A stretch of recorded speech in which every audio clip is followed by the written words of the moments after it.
Olá, como vão todos? Sejam muito bem-vindos. Eu sou a professora Cristiane Oliveira, a sua professora de Biologia, e vamos conhecer a nossa aula de hoje. Hoje a nossa aula é Revisão e Avaliação, aula de número 16. Então, vamos começar?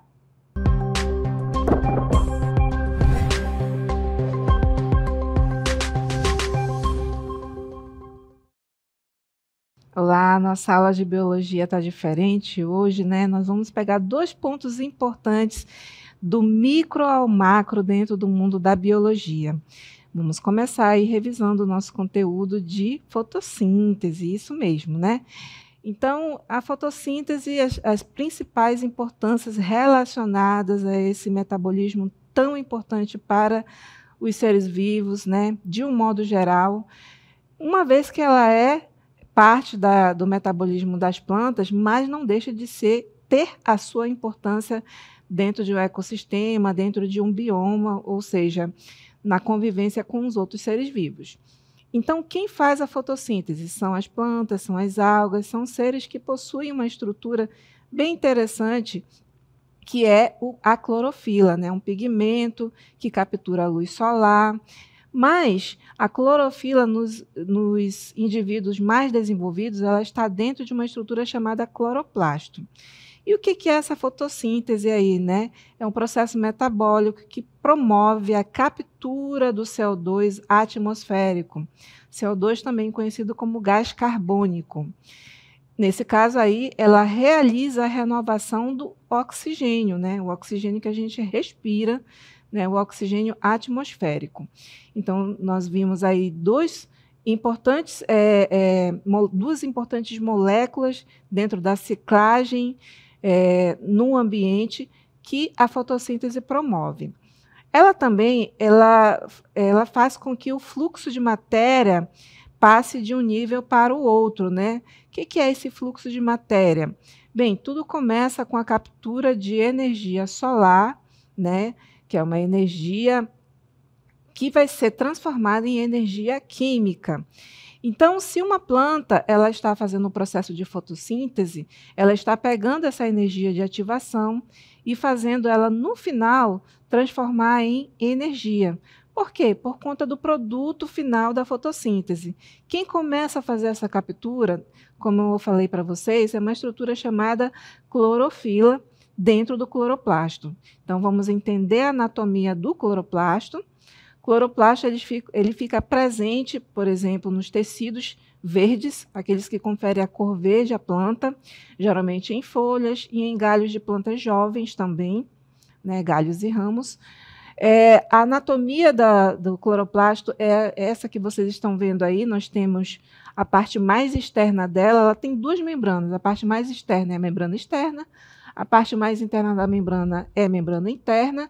Nós temos aí o tilacoide, que vai ser justamente essa estrutura que vai capturar, aqui que está a clorofila, que vai capturar a luz solar. E nós temos o estroma, que é essa parte aqui da matriz, que está preenchendo aí o que aparentemente é vazio, né? Não é vazio. Ele é preenchido por uma estrutura, por uma matriz, dentro desse compartimento chamado estroma. Então, gravem bem aí o estroma e o tilacode, porque neles vão ocorrer os processos da fotossíntese. Os cloroplastos, elas são organelas que ocorrem apenas nas células vegetais e algas, como eu havia falado para vocês, e são ricos em clorofila, que é esse pigmento verde. Elas estão relacionadas com o processo de fotossíntese e nas plantas são encontradas principalmente nas folhas. Fixem bem aí essa questão anatômica da planta em relação a essa estrutura, né, essa organela que é tão importante para esse processo metabólico. E qual é a equação geral da fotossíntese? Então, em tese, na equação geral, nós temos a presença do gás carbônico, que vai ser capturado pelos estômatos, né, uma outra estrutura da planta, e ele vai passar a fazer parte do processo metabólico junto com a água, que é capturada pelas raízes, né, pelas raízes dessa planta. Então, água mais o dióxido de carbono, em um processo fotossintético, com a energia de ativação na presença da clorofila, tem que ter a clorofila, né, para fazer a captura dessa luz solar. Nós temos aí como produto final, né, a glicose e o oxigênio sendo liberado para a atmosfera. Então, a fotossíntese, a fórmula dela é essa que vocês estão vendo aí, né, CO2 mais água, após a reação, vai se transformar em glicose e gás carbônico, gás oxigênio, perdão. Então, qual é as fases, né? Quais são as fases da fotossíntese? Nós temos aí a fase clara e a fase escura. A fase clara, nosso esqueminha aí didático, né, que é também chamado de fotoquímica ou luminosa, vai ocorrer dentro da estrutura chamada grano, né? O grano, naquela figura lá que foi mostrado o tilacoide. Cada pratinho desse aí, cada pilhinha dessa, é o grano, né? Que vai fazer parte dessa estrutura maior, que é o tilacoide. Então, é nela que vai haver a captura da energia solar, essa luz solar, que vai ser convertida em energia de ativação, para que ocorra, por exemplo, uma fase muito importante que é a fotólise. Então, nós temos aqui a fotólise e depois a fotofosforilação. São dois processos, né, que vão ocorrer aqui nessa estrutura, tá bom?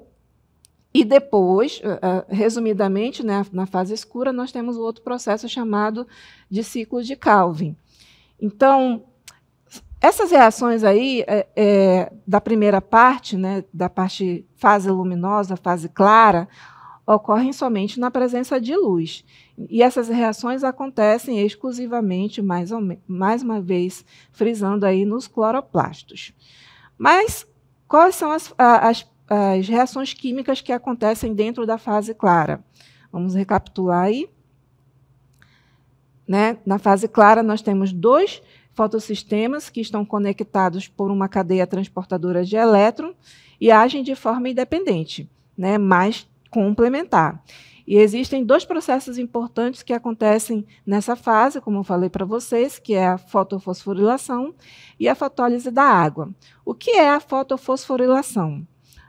A fotofosforilação pode ser de dois tipos, né? Fotofosforilação acíclica e a fotofosforilação cíclica, né? Com a diferença que essa cíclica, os elétrons que fazem parte dela, dessa reação, retornam para a mesma clorofila que os liberou, né? Produzindo também um ATP. Né? No caso da acíclica, esses elétrons não retornam à origem deles, né? Eles vão fazer parte de outro processo. E a fase escura? Né? A fase escura ocorre aí um nome diferente também, que é chamado de ciclo de pentoses ou ciclo de Calvin. Pode acontecer na ausência e na presença de luz e vai ocorrer dentro do cloroplasto também, mas na outra estrutura lá que foi mostrada para vocês, o estroma. E nessa fase ocorre a produção da glicose, né, que ela vai ser formada a partir do gás carbônico. Assim, enquanto a fase luminosa vai fornecer energia, na fase escura acontece a fixação do carbono, resumidamente. Então, como eu falei para vocês, a fotossíntese ela tem um papel muito importante dentro de um ecossistema, dentro de bioma. Isso depende da visão do pesquisador, do observador, né? E ela vai fazer parte desse fluxo de energia com a presença dos produtores, que são justamente as plantas, né, e as algas dentro desse sistema. Mas eu estou falando de sistemas, né, e bioma, vamos para a nossa outra parte da revisão, falando um pouquinho sobre biomas. Então, bioma, da origem da palavra bio, significa vida, ioma, proliferação, significa região geográfica onde se encontram certos tipos de plantas e animais que são influenciados pelas mesmas condições de clima, solo e altitude. Então, nós temos esses fatores aí influenciando na vivência desses animais e dessas plantas nesse local, né? E os biomas que a gente vai apresentar aqui para vocês são os principais que ocorrem no mundo, a começar aí pela tundra, que localiza-se no extremo norte e sul do planeta Terra, apresenta as temperaturas mais baixas do planeta e pouca pluviosidade, com dias e noites com longa duração. Olha só que interessante, nós temos aí 2 tipos de tundra. A tundra ártica, que vai ocorrer no polo ártico, né, na parte mais norte, né, mais no ápice do planeta, e a tundra alpina, que vai ocorrer aí em altas altitudes, ou seja, em cordilheiras, em cadeias de montanhas. Então, as condições climáticas da tundra, né, são encontradas nela de forma extrema, limitando consideravelmente o desenvolvimento da vegetação e da vida animal, né? A tundra alpina recebe esse nome por se instalar em áreas de elevada altitude, geralmente no topo de montanhas, como a Cordilheira dos Alpes, do Himalaia e dos Andes, por exemplo. Os solos são bem mais desenvolvidos se comparados com a do primeiro tipo, né, que é a outra tundra ártica. E se observa ainda algumas espécies vegetais que não ocorrem na tundra ártica. Então, essas são as características da tundra. Nós temos aí a taiga.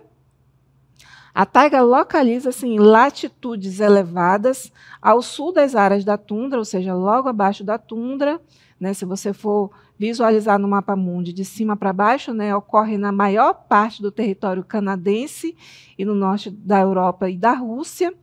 Recebe também o nome de floresta boreal ou floresta de coníferas, o que se deve à sua cobertura vegetal compostas por árvores como cipestres, pinheiros e abetos, por exemplo. Né, nós temos aí uma diversidade um pouquinho maior de fauna e de flora, primeiro de flora e depois de fauna, consequentemente. Temos aí a floresta temperada.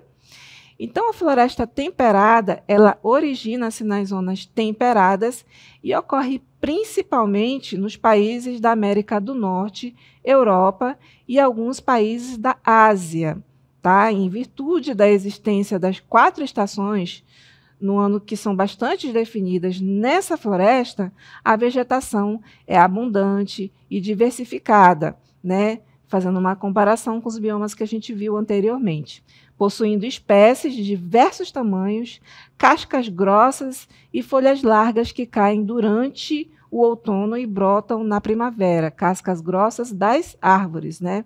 da parte da flora desse bioma.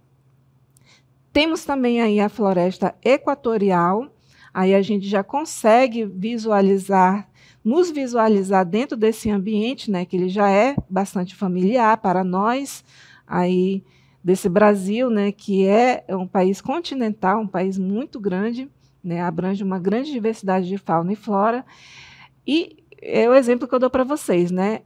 As florestas equatoriais, elas estão localizadas em zonas tropicais, bem próximos à linha do Equador, tá? Mas com um clima muito úmido, quente e com pouca amplitude amplitude térmica, ou seja, pouca variação térmica, né? Está relacionada aí com o calor ou a ausência dele.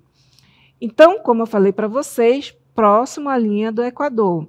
Por que eu estou enfatizando isso aí? Para a gente não confundir ela com a floresta tropical. Floresta tropical aí que é o nosso outro bioma. Então, a floresta tropical, ela está localizada em áreas de clima tropical, principalmente próximo do litoral, né? Essas formações vegetais que vocês estão visualizando aí são tipicamente associadas ao elevado número de espécies nativas e ao grande volume de precipitações anuais. Então, isso vai favorecer aí a diversidade, né, do que vocês estão visualizando. Parece um tapete aí a nossa floresta tropical.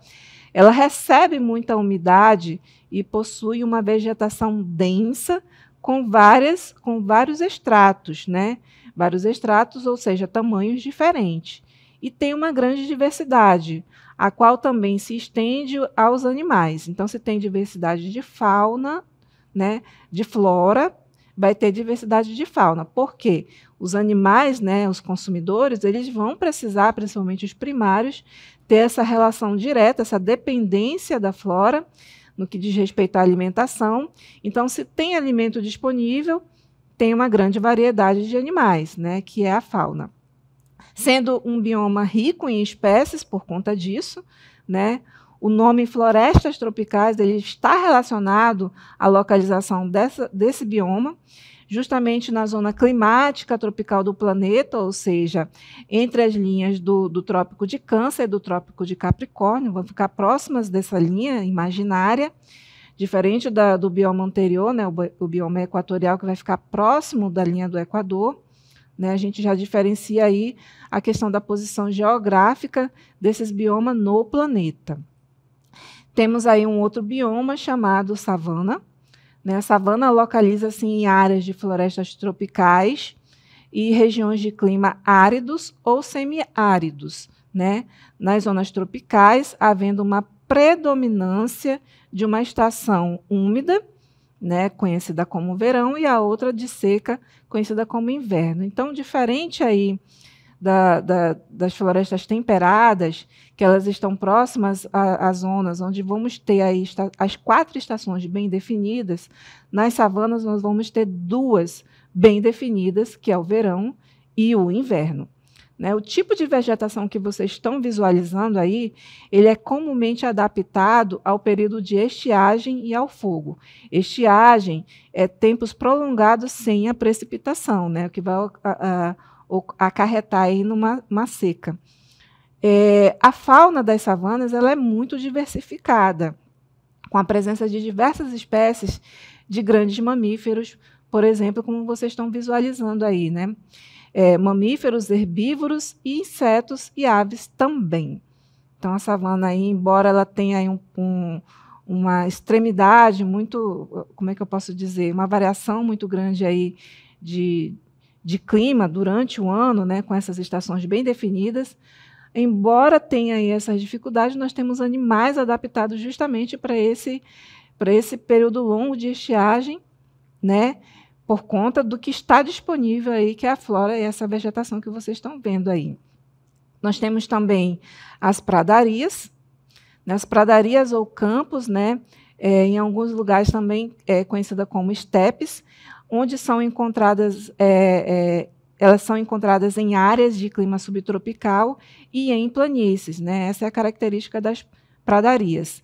Elas estão nos estados do sul, no sul do Brasil, nos Estados Unidos e em algumas regiões da Ásia. E nesse local é bastante procurado por interesses econômicos no que diz respeito à pastagem, né? Animais, esse local ele é muito aproveitado para fazer pastagem, onde esses animais que vocês estão visualizando aí, que é o gado, vai consumir a vegetação, né? A vegetação que é própria para eles, que entra na dieta alimentar deles. Então, nós temos aí uma certa importância econômica relacionada às pradarias. Nós temos ainda os desertos. Então, os desertos localizam-se em áreas de clima árido ou desértico, com pouca umidade e chuvas irregulares. Ocorre chuva no deserto? Sim, professora, mas de forma irregular, né? A previsão aí já tem uma certa instabilidade.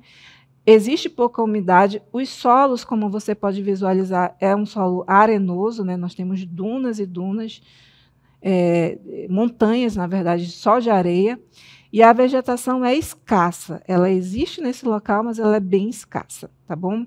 A maior parte dos grandes desertos no mundo está localizada no hemisfério norte do planeta. Ele se distribui pelo norte e oeste da África, né, Oriente Médio, regiões sul e central da Ásia e também na parcela oeste da América do Norte.